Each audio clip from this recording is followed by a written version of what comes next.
нэлээд өгсөн.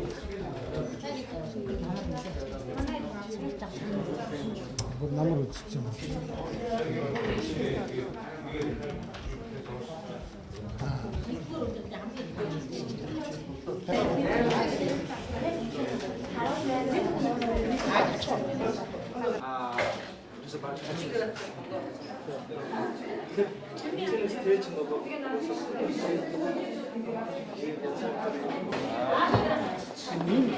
Энэ хүүхдүүд чинь энийг л матсан байгаа таа. Тэр хатна.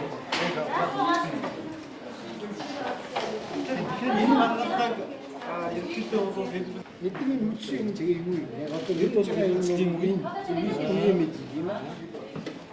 Цэкт тавьж энэ хинтнүүд бол юу яах юм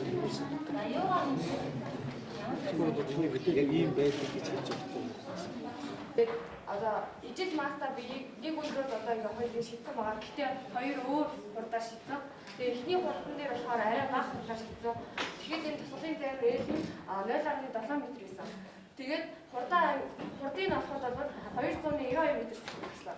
Харин дараа нь болохоор хурдын арай ихсгээд өгсөн байгаа да. Тэгээд одоо туслахын зайр арай илүү ухаад буюу 0.1 м гэсэн. Тэгээ энэс өчигдөр одоо хурдыг ихсгээд өгсөн туслахын зайр байна гэсэн. Шүтэрдээ тохиолсон хаад үеийн 173 173 гарсан. Тэгээд 9.8 гэдэг та маань өөрөө яг ихнийхээ яг туршилт дээр бол батлагдсан байгаа. Хоёртой тохиолсныхаа хувьд 150 метр олгсон. Тэгэл үеийн 146-ийн квадрат гараад тэгээд нөгөө 9.8 гэсэн та маань 9.6 гэдэг арай жоохон зурсан таа гэсэн байгаа. Тэгэхээр шидэгдсэн үе хөдөлгөөтэй. Тэгэхээр анхны хурд та нар болохоор юу болсон гэхээр шайргаа ингэж тодорхой хурдтай шидээд тэгээд ямар зайд унж байгааг тэмцсэн тийм ээ. Энэ болохоор багцны өндөр. Одоо багцны байхад шидэгдэж байгаа өндрийн хэмжээ үздэг. Энийг ашиглаад та юу болсон гэхээр анхны хурд. Тэгэхээр одоо бид чинь хүүхд байхаас л баахан чулуу шиддэг. Гүүж ирж байгаа шиддэг үстэй. Тэгэхээр тэр яах гэж байгаа юм? Анхны хурдыг нь ихсгэж тооцоо. Энэ бол тийм туршилт хийж байгаа. Дараа нөгөө өнцгөө өрчиж үзсэн юм. Тэрний дараа нь дараа нь ярьчих. Тэгэхээр энэ бол одоо нөгөө амьдралын жишээ байхгүй юу? Одоо баг манд нар бол бүгдээрээ чулуу шидэж, огтж бас шиддэг байх юм тийм ээ. Тэгэхээр чулууг бол яаж шидэх вэ? Зүгээр зогсож байгаа шидэхээр бол энэ наан унцдаг. Тэгээд яагаад гэж байгаа? Хүч багтаа буюу өөрөөр анхны хурд бол бага хүч юм. Тэгэхээр гүүж ирж байгаа шидэл гэдэг чинь бол баг өөрийнхөө хурдыг нэмж өгөөд тэгээ нөгөө чулуугаа явуулчих чана гэсэн багхгүй. За энэ дээр би хэн багшаас асууад хэн билээ? Эрдэнэт багшаас. Энэ үг нь их сонирхолтой байхгүй. Гэхдээ та нар яг тэр нөгөө гоёыг ингэж мэдэрч ийн үгүй гэж ахын эргэлзээ. Тэр чинь өөрөө хүндийн хүчээр хурдчих байна. Одоо дэлхий энэ юу гэсэн үг? Энийг нэг хүүхд хэлж жиг юу гэсэн үг байна? Хүндийн хүчээр хурдчих гэж юу? Яг ихтэй багшаас энэ одоо та ингэ бодчиход байна.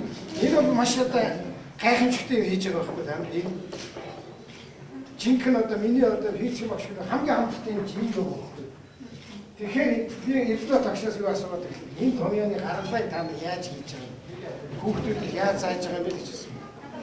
Миний гаргалыг хийж хүүхдүүд наадас л одоо хамгийн их гайхамшиг байна. Та нар энэс цаашаа бол тэртээ дөрөв бодчихлаа. Энэ амархан. Энэ томьёо байх юм бол дөрвийн тоон байж P гэдэг чинь 314 тийм үү? 314-ийг квадрат хэлээвчих. Т гэдэг чинь саяны дүүжин чинь энэ цагаас яваад энд хүрээд буцаад нөгөө цаг дээр ирэх хугацаа үүсдэг. Тэрний чинь саяны баг жишээ хэлчихээд байна шүү дээ. 100-ийн 63 секунд нэг болчиход шүү дээ. Тэгэхээр энийг тавьчих. Ээл гэдэг чинь болохоор нөгөө утасны ч урт байхгүй. Энийг бол ингээд та нар амархан хийж. Тэгэхдээ энэ яаж гарч ирж байгаа? Энэ хамаарал энэ хэлхээ яаж одоо мөн яаж гарч ирж байгаа вэ? Тэгэж ямар газ ярьж өчигдэн цаавыг баахан ярьж байгаа энэ зүгээр цаасаа үзсэн юм. Энийг тэгээ нөгөө жиг авах нь квадрат зүг язгуурын дотор авах квадрат гэж шүү. Юу шүү. За. Одоо байна. За ингэж гаргуул бас нөгөө болно. Үндсэн би одоо бас яг 10 жилд яаж хэлэх юм мэдэхгүй болчиход байна. Эрдэнэ багш тэр энэ томьёоны гаргалгаа хийж байгаа юм тийм ээ. Тэгэхээр 10 жилд бол энэ томьёоны гаргалгаа хийчихгүй юу? Ер нь хэлбэлцлийн дэвсгэл нэг иймэрхүү байдаг гэсэн маягаар л ярина. Яг тэгвэл хэлбэлцлийн дэвсгэлийг бодглохлоор бүр математик эзхийн 2 дугаар би дифференциал дэвсгэл литер гэдгийг бодох шаардлага гардаг. Тэгээд бүр мэрэгжлийн ангийн их сургуулийн 2 3 дугаар ангийн хоёртнууд. Тэгэхээр та энэ томьёог хүүхдээс яаж хийж байгаа юм гэж асуув. Тэгээд ер нь ойролцоолууд маягаар ингээд сайн би танд ингээд хийж гэсэн. Иймэрхүү маягаар ингэж гарах биш үү гэд. Тэгж л гаргаж байгаа.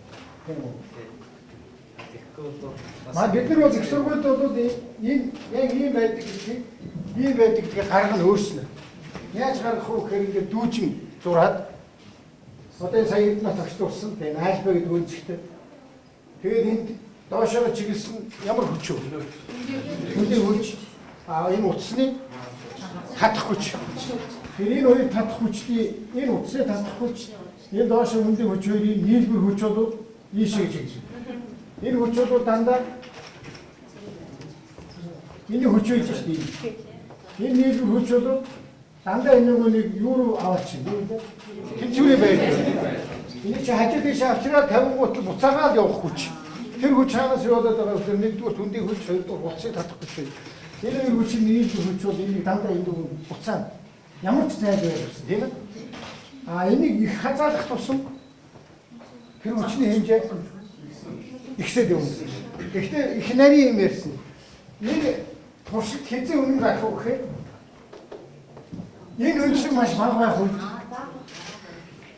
энийг их хазаалах тусам алдаатай хэмжилт байна. Яагаад гэвэл энэ томьёо чинь гэж гарахгүй.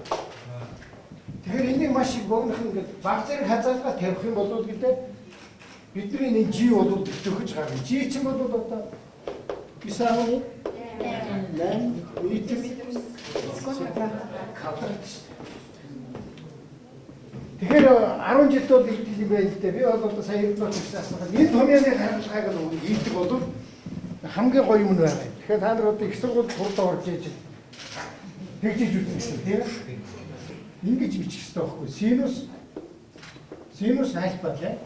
Синус альфа юу гэдэг юм эндээс гэж. F-ийг хуваах. F гэдэг одоо E маань. F-ийг хуваах. Энэ баг. Буюу энийг хуваах. M G. Зүг бичтэй. Ингэж л бичих хэрэгтэй байна. Би нэг тань таарыг ойлгомжтой болох гэдэг. Манай багш чи шууд ингэ биччихээр чинь энэ хаанаас хараад ирэхлээр энэ гурвалжингийн хувьд синус альфа гэдэг бол энэ хоёр хүчний харьцаа тэмдэглэж байна. Буюу одоо эндээс чи шууд харж байгаа. M бол NG үржүүлэх синус альфа. За энэ бол ингэж гарсан гэж.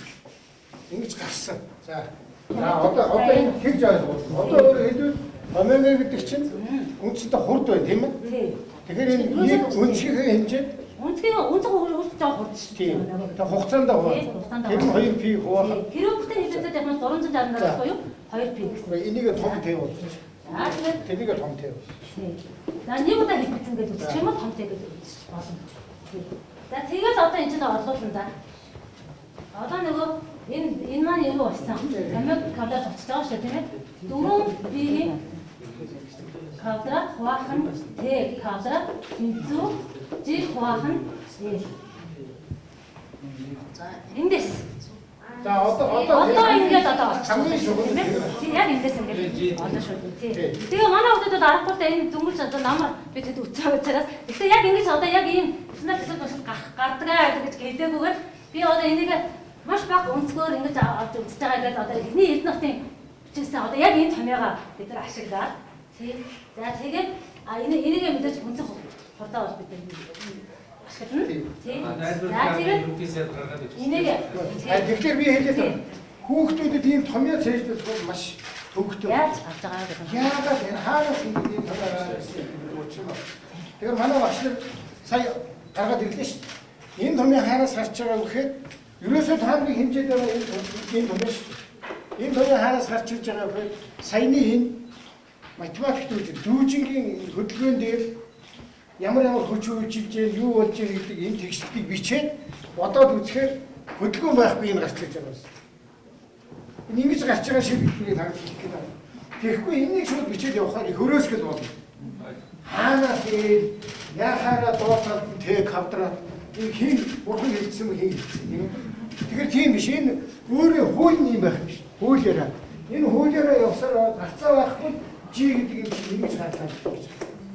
Тэгээд энэ G ингэж ийм хамааралтай юм бол энийг нь хэмжээд энийг нь хэмжээд одоо дэлхийн хөндөө хөшөө хөдөлгөөнийг бол бид бодчих биш. Гарч ирж байгаа энэ нэг л таны сайн ойлгож байгаа гэж. Тэгэхээр Эрдэнэт багш бол явсаар байгаад дифференциал текстүүд дээр очиод байсан байхгүй юу?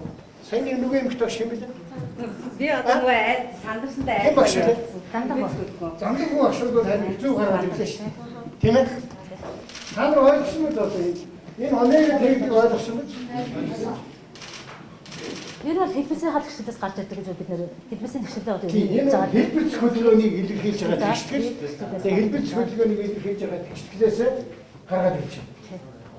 Энэ чинь одоо уулаас ингэ хэлбэц хөдөлгөөн шүү дээ. За бол баярлалаа багш нарт. Энэ яг энийг хэлэхгүй бол надад нэг тийм хоос юм үлдчих гээл. Нэг нөхдүүд нэг томьёогоор нэг тийм томьёо байдгийг хэлээ. Маш муу. Тэгээ манай физик яадгийг ихлээр одоо их сургууль 5 жилээс сурсан шүү дээ. Энэ бүх юмыг чинь яг ингэж учир утгатай энэ гаргадаг байна. 10 жилийн програмд болохоор зэрэг энэ нөгөө дифференциал тестийн систем эсвэл дифференциал тестийн машиныг бодох боломжгүй учраас саяны зандаг хөв агшин хэлж байгаа шиг ингээд синус боломжтой юу юм? Косинус боломжтой юу юм? Одоо өөрөөр хэлбэл хоёр удаа уламжлал авахд өөрөө гардаг хөнгөс юу юм гэхээр синус юм. Тэгж гаргаж ирж байгаа юм байна. Тэгж хэлдэг юм байна. Энд бол дандаа хэвтэйчгийн болгонод байгаа.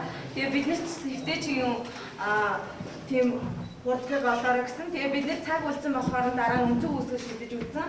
Тэгээд онлын хувьд бол биднэрт өмнө 45 градусд бол хамгийн их утга байдаг.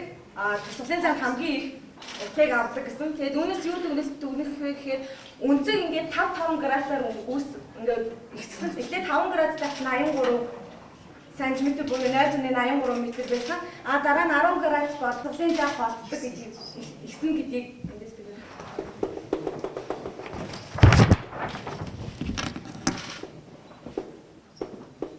шидэж үзсэн. Одоо энэ натаа багш урын дээр нас хийлтэй. Шидэж үзэх хэрэгтэй байхгүй. Одоо дахиад математикт үүж шиг та нар энэ туршлагыг хийхдээ энэ мань хаанаас гарч ирсэн би үргэлж буцааж сэргээж үзэх хэрэгтэй хичээл дээр. Эндээс гарч ирсэн. Одоо та нарыг хэлээд байгаа 45 градус дээр хамгийн хол зай ээл нь хамгийн максимум байна гэдгийг бас дахиад гарах хэрэгтэй. Тэр маш гоё байхгүй. Тэгээд таанаг нэг хөөсөн. Тэг хийж. Тэр маш гоё ингээд энэ томьёо гарч ирээд таар байж та томьёог зүгээр нэг хэдэн юмны бөөгнөрлөө гэж хайж байна. Энэ өөрөө байнга хүл зүү тогтол. Тэр энэ дэр янз янзын тоо зүү тогтлыг их гаргах хэрэгтэй. Тэгээ энэ юу гарах вэ? Синус. Эхлээд x хамгийн Энэ x чинь хамгийн хутга авахын тулд энэ синус чинь хамгийн ихтэй хэд вэ? Биш ээ синус чинь өөрөө хамгийн ихтэй хэд? Утга нь хэд? Гараад нэг гэсэн. Өөрөөр хэлбэл синус 2 альфа чинь өөрөө юутай тэнцэх юм бэ? 2 альфа тэнцүү 1. Тэгэхээр синус ямар өнцгдэр 1 гэдэг утгаар 90 градус. Өөрөөр хэлбэл энэ синус 90 тэнцүү 1 гэсэн. Өөрөөр хэлбэл альфа хэд гэсэн үг? Альфа 45. Одоо нөгөө 45-аас шидэхэд хамгийн хол явдаг гэдэг чинь одоо энэ томьёоноос ингэж гоё харагдана шүү дээ. Би нэг гоё харагдана гэдэг нэг юм ярих гэдэг шүү дээ. Энэ томьёоны гаргалгаа гэдэг юм уу? Эн чинь өөрөө яг энэ нөгөө физик үзэгдлээрээ ингэж ойлгож явж байгаа гэсэн. Хоосон томьёо цээжилчихвэл биш нэмэр баг. Тэгээд томьёогоо гаргаж авчихад томьёотойгоо маш их ноцолж байгаа. Анализ хийх хэрэгтэй. Одоо эндээс хэрвээ Одоо эндээс ярина шүү дээ хэдүүлээ. Саран дээр шидсэн юм яах вэ? Одоо тийм бодлого гаргаж болно шүү дээ. За саран дээр ингээд юм шид. Тэгэхээр яг дэлхий дээр нэг юм шид, саран дээр яг адилхан юм шидэх ямар ялгаа үүсгэх? Хаана их хол очиж юм бэ? Яаж бич? Яагаад?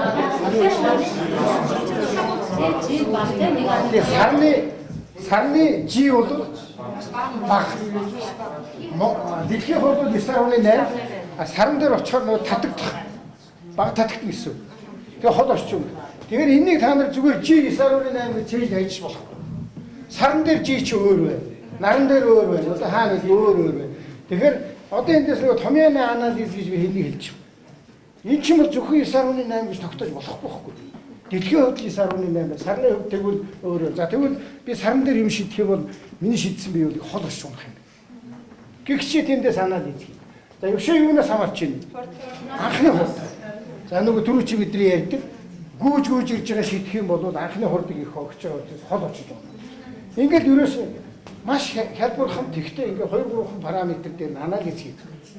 Манай багш нар бол анализыг их сайн хийж хэрэгтэй хүүхдүүд. Тэгэх юм бол хүүхдүүдийг хитгэл өмшөлтэй бол. Тэгэхгүй бол би бас нөгөө шүүмжилдэг байсан. Бид нар ингээ цөмийн физикс заагаад атом, цөм, протон, нейтрон бах ярьснаа орзо тэгэхээр сайгаа зогтчдөг байхгүй. Яг тэгэхээр энэ хоёрыг нийлүүлээд аюултай. Тэгж болохгүй. Тэгээ нөгөө бид нарт энэ гандамж сайдаа одоо энэ сургуулиудаа ийм үзүүлэлттэй болгоё, практик дадлага хийдэг юмтай болгоё гэдэг байгаа чи бидний энийг бичээд байгаа самбар дээр бичээд байгаа юм өөрөө яг амьдрал дээр яадаг юм бэ гэдгийг харуулж байгаагаар маш их ач холбогдолтой юм байна. За ингээ бүгдээрээ баярлалаа. Эрдэнэ тагчтай баярлалаа. Бүгд баярлалаа.